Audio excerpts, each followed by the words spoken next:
Então, esse é o último pilar, né? É o pilar auxiliar aqui, é o do objetivo, que eu posso incluir na mesma planilha ou não. Eu posso mantê-lo numa planilha à parte, visto que essa planilha de planejamento estratégico, ela acaba sendo muito, muito mais uma planilha dinâmica, que vai ocorrendo ali nas reuniões, vai sendo tratada e tudo mais. Isso é muito importante.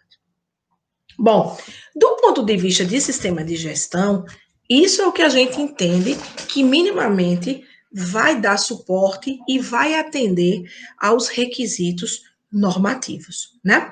Agora, quando a gente fala de planejamento, eu até coloquei aqui para vocês, né, no material, essa cronologia, né, eu botei aqui, eu acho que é o penúltimo slide, atendimento do 4.1, do 4.2, requisito 6, beleza, eu achei que eu não tivesse colocado, mas eu coloquei, que coisa boa.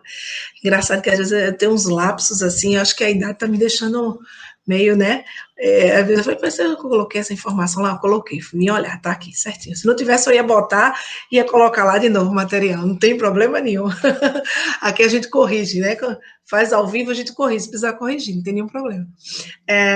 O que é que eu queria tratar nessa última etapa nossa aqui? E é claro, eu queria ficar aqui, eu estou atualizando aqui, pessoal, a página de transmissão, se vocês tiverem alguma pergunta, viu, coloquem aqui, eu estou à inteira disposição de vocês, para a gente poder trocar experiência e conversar. Nessa etapa final, antes da gente encerrar, o que é que eu queria chamar a atenção de vocês nessa construção?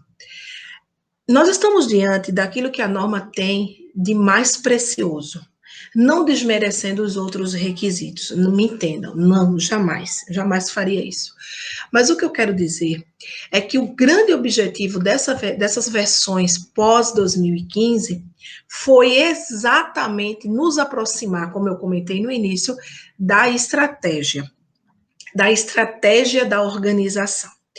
E aí, eu queria abrir um parêntese, se vocês me permitem, e até queria ver com vocês se todos vocês já... A gente tem um e-book lá na biblioteca de gerenciamento de crise. Quem não baixou ainda, baixa, dá uma olhadinha nele. Dá uma olhadinha. Por quê? Quando a gente entrou nessa pandemia, em março, eu me lembro que logo na primeira semana de março, na segunda semana a gente já estava trabalhando home office, a gente preparou esse material do e-book baseado em algumas coisas que a gente observou, que tem um link direto com essa questão do planejamento estratégico. E que é o seguinte, as empresas tinham seus planejamentos estratégicos, eles estavam rodando, tá? Só que elas não tinham, dentro da sua análise de SWOT, eu vou falar especificamente da análise de SWOT, porque foi onde eu encontrei mais falhas em alguns clientes, elas não tinham nenhum direcionamento para uma situação como essa. Aí você vai dizer, poxa, Jéssica, mas ninguém sã consciência, em dezembro, pulando as ondas do mar, comendo as 7 uvas, iria imaginar que a gente ia passar por uma pandemia. Eu concordo. O fato em si, a gente não tinha como prever. Mas eu tenho como prever uma indisponibilidade de recurso, por exemplo. Entenderam? Então, o que foi que a gente sentiu? Que revisitando alguns planejamentos estratégicos, revisitando alguns SWOTs, por exemplo, nós não tínhamos nada que nós pudéssemos nos amparar. E aí eu vou fazer um comentário com vocês, que eu acho que eu já fiz em outros momentos, que o nosso marco, até então ali, era a greve do caminhoneiro. Eu me lembro que logo depois da greve dos caminhoneiros, eu me lembro vários auditores, que a gente acompanha muito auditoria aqui em Recife, principalmente em Recife, perguntando, mas o seu SWOT, você previu no SWOT a greve lá do caminhoneiro? Aí todo mundo, né? Enfim, a preocupação dele não era com a greve do caminhoneiro, a preocupação dele era com a indisponibilidade, a imobilidade, né? A falta de mobilidade, por exemplo, que naquela época era por conta do combustível. E mesmo assim a gente não aprendeu com aquela lição ali, né? Então, por que eu queria que vocês pudessem depois ir lá e baixar esse e-book? Porque lá a gente traz alguns olhares que vai ajudar muito vocês na definição desse planejamento estratégico, que é o olhar nas pessoas, é o olhar nos fornecedores, nas parcerias, porque não adianta você querer produzir e o teu fornecedor de embalagem não te entregar a embalagem. Como é que você vai vender o produto sem embalagem? Né? É o olhar no financeiro, no fluxo de caixa.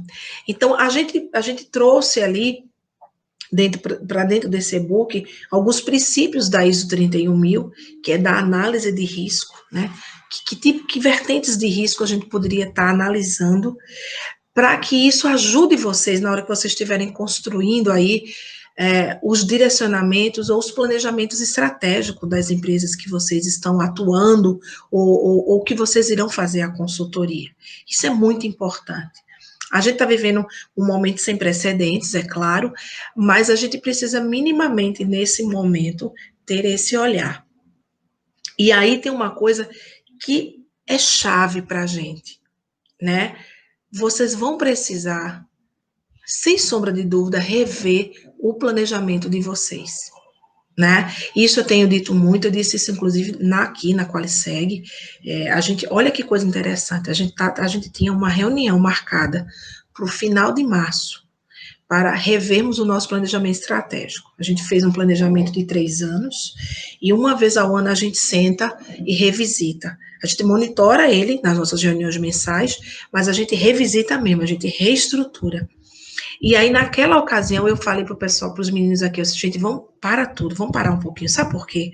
Não vai tentar a gente fazer um planejamento agora se a gente não conhece o cenário. Era tudo muito novo, tudo muito inusitado. Agora que a gente está terminando um semestre, eu consigo dizer para vocês que, embora a gente não saiba ainda o que vai acontecer, mas minimamente a gente consegue revisitar esse planejamento e estabelecer novas métricas, né?